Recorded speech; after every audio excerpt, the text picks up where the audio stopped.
Welp, it's official. Hurricane Beryl has turned into a worst case scenario, and in June, we are dealing with a Category 4 hurricane. The last time that we had a Category 4 hurricane in June was never. This is a first. Hurricane Beryl has gone under extreme rapid intensification over the past few hours and is now making a beeline for the Lesser Antilles. So the time to evacuate is now if you are in the Lesser Antilles.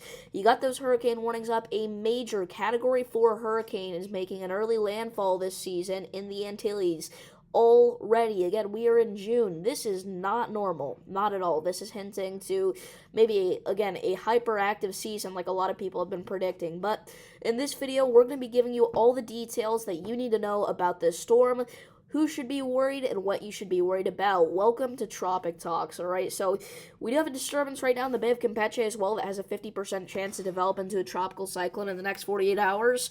I don't think this is going to develop into a tropical cyclone at all, but if it does, it's not really going to hurt anybody. It's going to be most likely a depression.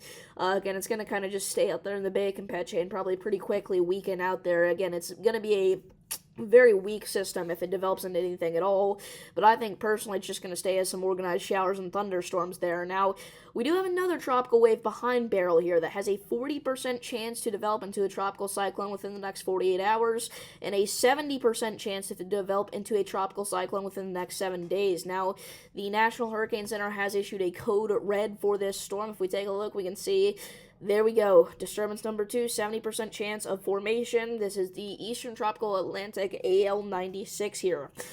So, let's go ahead and take a look at what the models are showing here for Beryl, alright? So, we'll go ahead and push things over into the Western Atlantic really quickly. And there it is. There's the monster itself, alright? Hurricane Beryl is currently a 981 millibar low pressure system, which again is going to make a beeline for the Lesser Antilles as a 978 millibar low pressure system, likely as a Category 4 hurricane. And it's going to continue to ride this track here northwestward towards the Bay of Campeche, but you can also notice we have a little system behind that even. So some of the spots in the Antilles that just got rocked by Hurricane Beryl are going to get hit right after that, potentially with another tropical system. 1003 millibar low there, potential tropical storm Chris, I would say, is going to make probably the same exact path as Beryl here, alright, just after Beryl.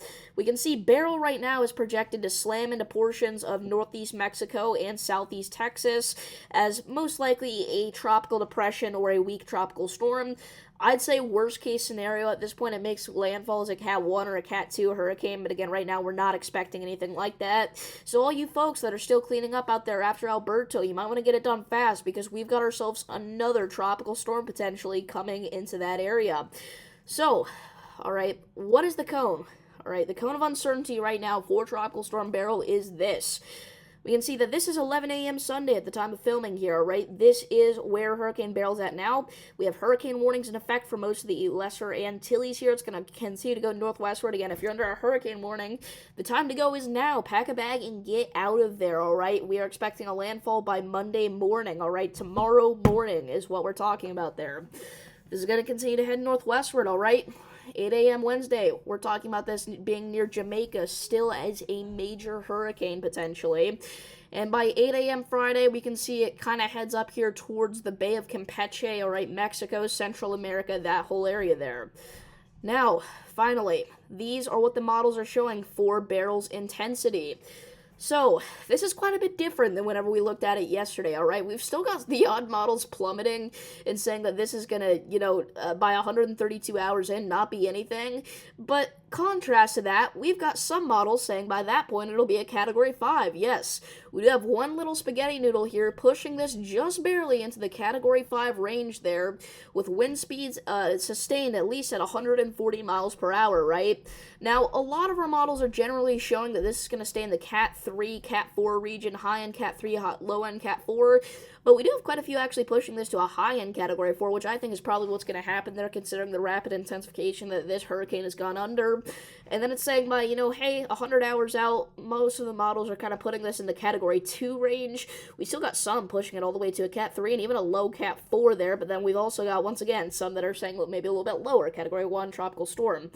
Now, by the time we get to 132 hours in, again, we got one on model here saying that this is going to be a Cat 5 at this point, whenever there's only one other saying it's going to be a low-end Cat 4. So I think this is kind of the odd one out up here, but it's not probably as bad as what these models are predicting here, where we don't even have a tropical storm by that point. We have less than a depression even, so I don't know, interesting decision by those models, but anyway, about 168 hours out, we can see most of our models are pushing this to the tropical storm region. The ones that are still showing that this will be, a tropical system at all, a lot of them at this point are saying, hey, it's over, but some of them are still saying tropical storm. We got some even pushing it to a Cat 1, 2, and even a Cat 3, one of them is, which I think is very unlikely, but we'll see. So if you guys did enjoy this episode of Tropic Talks, make sure to like and subscribe. I know I just did one yesterday, but remember, yesterday was an emergency update. This is the weekly update, alright? So we will not have any more Tropic Talks videos until at least Sunday next week, and even though we'll only have one if needed. So again, thank you all for tuning into this video. I really do appreciate it. Stay aware, be prepared, and I'll see you all in the next one. Peace.